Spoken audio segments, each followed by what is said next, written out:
안녕하세요. 국방 이슈로 한 걸음 더 들어가 지식을 쌓고 유식해지자. 박창식의 K국방입니다.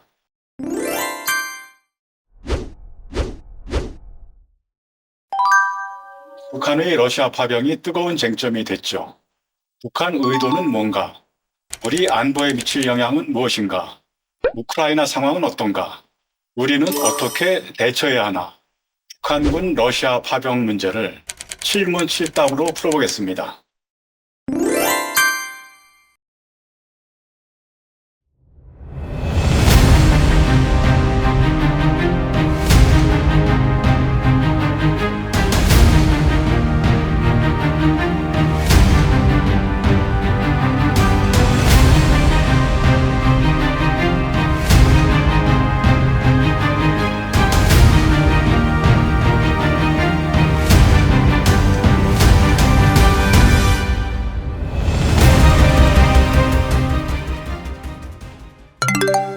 무엇보다 북한은 경제적 지원을 기대할 겁니다.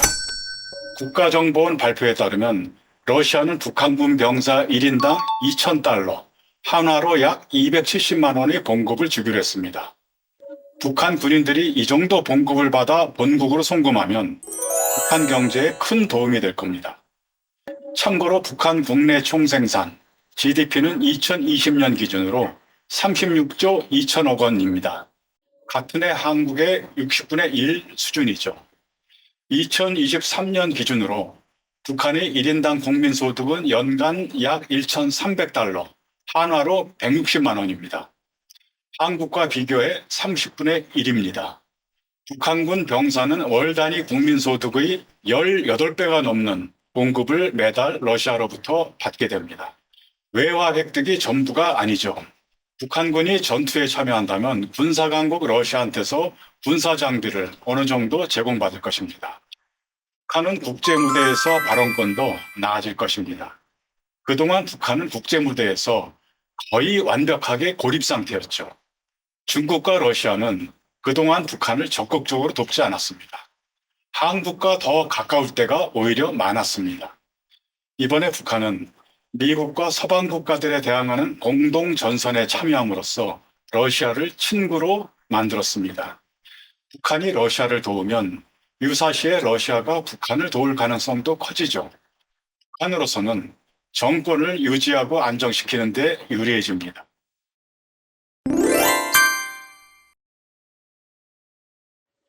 북한군이 우크라이나 전선에서 실전 경험을 쌓으면 우리한테 큰 위협이 될 거라고 어떤 사람들은 말합니다. 북한군 파병은 1만여 명 규모로 예상하는데요. 외신 보도 영상을 보면 북한군 병사들은 전차와 장갑차, 드론, 항공기 등으로 무장한 게 아니라 대개 소총 정도를 휴대한 것으로 보입니다. 가볍게 무장한 경보병이죠. 전투 부대만이 아니라 건설 임무에 종사하는 공병 부대도 섞여 있습니다. 오늘날의 현대 전쟁은 미사일과 항공기, 우주 자산을 비롯한 최첨단 무기를 갖고 진행합니다. 경보병 1만여 명이 실전 경험을 좀 쌓았다고 얼마나 큰 파괴력을 발휘할까요? 북한군 동향은 늘 철저하게 경계해야 합니다. 하지만 그 파괴력을 과장할 필요는 없죠. 푸틴 러시아 대통령은 얼마 전 북한과 동맹 조약을 맺을 때 한국은 걱정할 필요가 없다. 왜냐하면 한국이 북한을 침공하지는 않을 테니까 라고 말했습니다.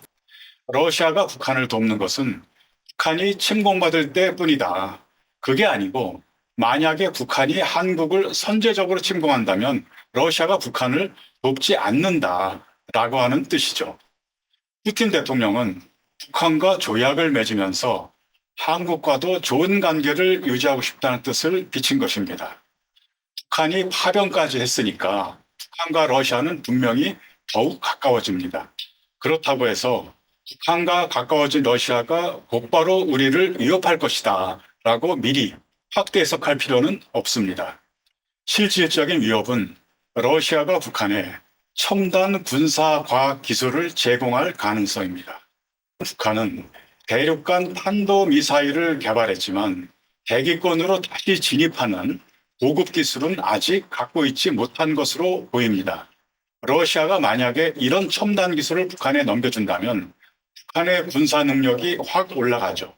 미국의 본토를 위협할 능력까지 생기니까요. 이런 일은 어떻게든 막아야 됩니다. 그렇게 하기 위해서라도 우리는 러시아와 대화의 끈을 놓지 않고 유지할 필요가 있습니다.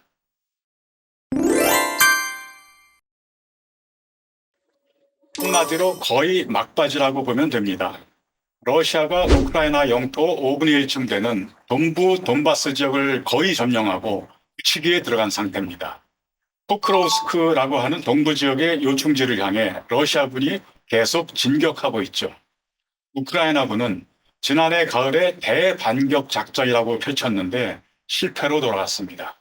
우크라이나군은 몇 달 전에 동부 돈바스 전선에 싸우던 정예부대를 빼내서 러시아 본토의 쿠르스크 지역으로 진격했습니다. 분위기를 반전시킬 허를 찌르는 한 방을 노렸던 거죠. 쿠르스크 지역은 광활한 대평원입니다. 2차 세계대전 당시에 독일과 소련의 전차부대가 대규모 전차전을 벌인 것으로 유명하죠. 이곳에는 러시아의 군대가 거의 배치되어 있지 않았습니다. 전투다운 전투도 하지 않고 우크라이나 군대가 한참 밀고 들어갔는데요. 지금은 이곳에서도 러시아 군대가 반격을 하고 있습니다.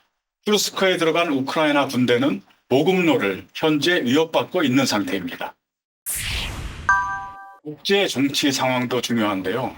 얼마 전 젤렌스키 우크라이나 대통령이 지원을 얻으려고 미국을 방문했다가 거의 빈손으로 돌아왔습니다. 트럼프 공화당 후보는 젤렌스키 대통령을 면전에서 비꼬아 내리기도 했죠. 젤렌스키 대통령은 우크라이나 전쟁 초기에만 해도 미국을 방문해서 의회에서 연설했습니다. 열렬하게 환영받았죠. 지금은 분위기가 확 바뀌었습니다. 유럽연합 회원국들도 우크라이나 지원에 소극적입니다. 전쟁이 2년 6개월 넘게 길어지면서 피로감이 누적됐죠. 우크라이나 전쟁을 지원하지 말자. 전쟁 지원에 반대하는 극우파 정당들이 유럽 여러 나라 선거에서 잇따라 좋은 성적을 내고 있습니다. 우크라이나 국내 정치로 봐도 비슷합니다. 젤렌스키 대통령은 올해 초 임기가 만료된 상태입니다. 그런데도 전쟁 중이라는 이유로 계속 대통령 권한을 행사하고 있죠. 만약에 전쟁을 끝내는 협정을 맺게 될 때 젤렌스키 대통령이 적법한 서명 권한을 갖고 있느냐라는 게 의문점이 될 정도입니다. 젤렌스키 대통령 지지율은 떨어지고 있고요. 그의 정치적 라이벌로 잘루줄이라고 하는 우크라이나군 총사령관의 인기가 많이 올라갔는데요. 그렇게 되자 지난 2월 달에 대통령이 그를 사령관 자리에서 갑자기 해임하기도 했습니다. 우크라이나 전쟁이 막바지에 이르렀다고 했는데요. 전선 상황, 국제사회, 국내 정치 모두에서 젤렌스키 정부가 어려운 상황에 처해 있음을 보고 제가 하는 이야기입니다.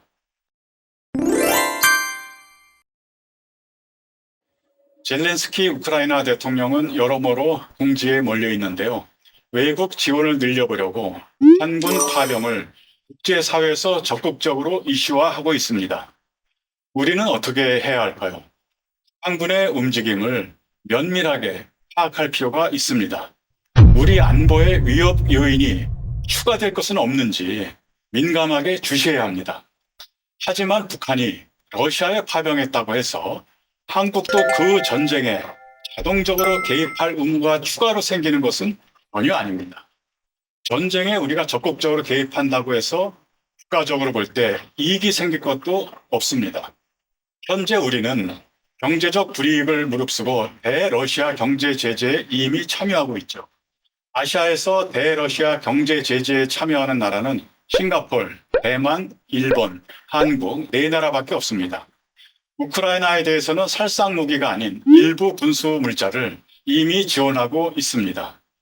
이것으로써 한국은 국제사회 일원으로서 책임을 충분히 다하고 있습니다. 북한이 파병했다고 해서 우리가 덩달아서 행동할 이유는 없다고 봅니다. 한국 정부가 이 문제를 매우 적극적으로 다루고 있습니다. 정부가 나토와 유럽연합에 대표단을 보내서 상황 브리핑을 했죠. 윤석열 대통령은 젤렌스키 대통령과 전화 통화를 했습니다. 젤렌스키 대통령은 조만간 한국에 특사를 보내기로 했죠. 젤렌스키 대통령은 사실 요즘 국제 무대에서 왕따 비슷한 상태입니다. 다른 서방 국가 지도자들은 대부분 부담스러워서 젤렌스키 대통령과 접촉하는 것을 피하고 있습니다. 윤석열 대통령이 유난히 적극적으로 젤렌스키 대통령의 요청에 호응하고 있는데요. 그 결과 윤 대통령이 젤렌스키와 손을 잡고 우크라이나 지원에 앞장서는 그러한 모양새가 되고 있습니다. 요즘 외국 언론들은 남북한이 우크라이나에서 대리전을 벌인다고 보도하고 있습니다. 최근 한국 정부의 적극적인 움직임과 과거 한국이 베트남에 파병한 사실을 묻고 거기에 북한군 파병을 연결시키는 거죠. 한심한 꼴입니다. 우리 국가 이미지가 무너지고 있습니다.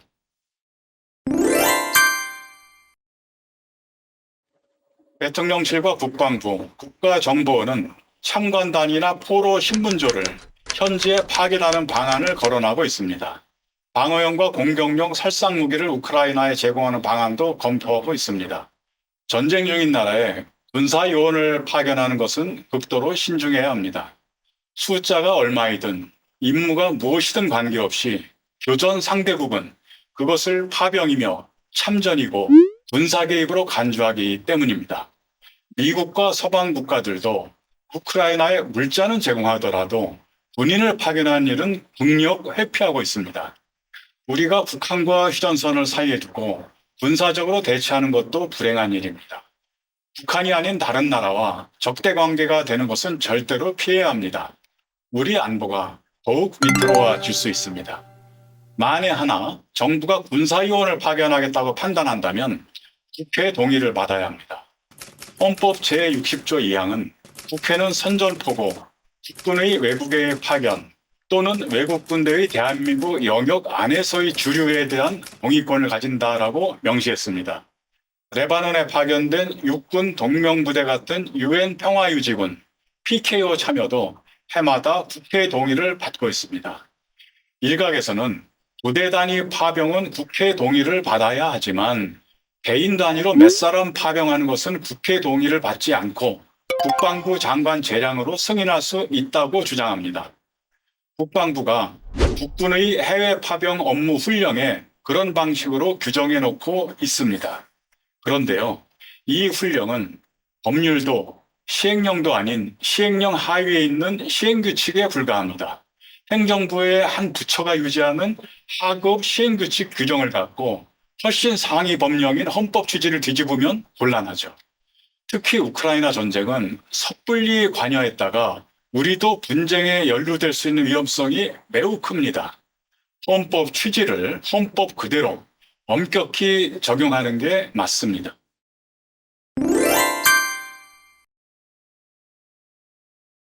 전쟁 중인 나라에 살상무기를 제공하는 행위도 마찬가지입니다. 이로써 한국은 해외에 군사 지원을 하는 거죠. 군사 지원을 하다가 분쟁에 휘말릴 염려가 있습니다. 이 사안도 행정부가 자기 권한 범위에서 독자적으로 할 수 있는 일이라고 보기 어렵습니다. 국회 통제를 받는 게 바람직합니다. 결론을 정리해 보겠습니다. 우리는 어떻게 해야 할까요? 북한은 나름의 생존 전략에 따라 러시아 파병을 진행하고 있습니다. 외화 획득을 비롯해서 얻어내려는 실리들이 있죠. 북한이 뛴다고 해서 우리가 덩달아서 같은 보폭으로 성급하게 뛰면 곤란합니다. 북한 움직임을 면밀하게 철저하게 주시하되 우리 대응은 신중하게 결정해야 합니다.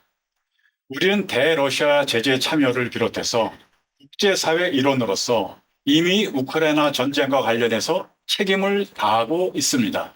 그 이상의 과잉 대응을 성급하게 했다가 우리 안보가 위험해지지 않도록 주의해야 합니다. 오늘은 여기까지입니다.